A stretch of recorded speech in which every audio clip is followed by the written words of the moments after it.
Здравейте, аз съм Стоян Танев Стоянов, на 12 години съм. Един ден бях отишъл с баща ми на село. Излезахме да се поразходим и баща ми видя една красива птица в небето.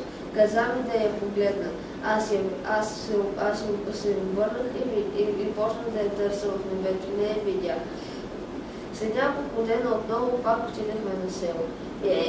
Той ми даде за първи път на 8 годишна възраст да дигна пушка и да се прицела. Тогава аз се взех пушката и се прицелих, но всичко беше размазано и не можех да виждам. Тогава баща ми се притесни и каза на майка ми. Ние видяхме, че има проблем с очите, потърсихме лекарска помощ, но тогава не забелязах, че тето има сериозен проблем и след известно време открих синдром на Марфан.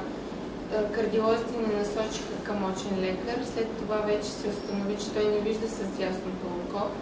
Поставиха му контактни лещи, очила за носене и бяха категорични лекарите, че това е решението и не може да се помогне по друг начин и за цял живот той ще бъде с очила и с контактни лещи.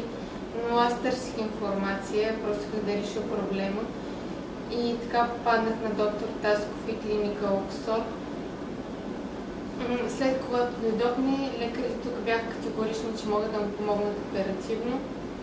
Насочихме дата за операция, доктор Шишков и доктор Тасков направиха консултацията и насочиха датата и отстраниха неговата леща, имплантираха му комбинирана леща, с която да вижда в момента и наблизо и надалече.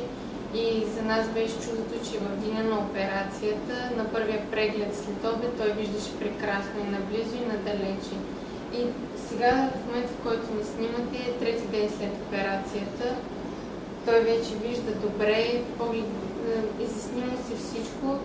И мога и птичките вече да виждам, красивите птици в небето и очудващо вече държа пушка и даже стрелям и се прицелвам много добре.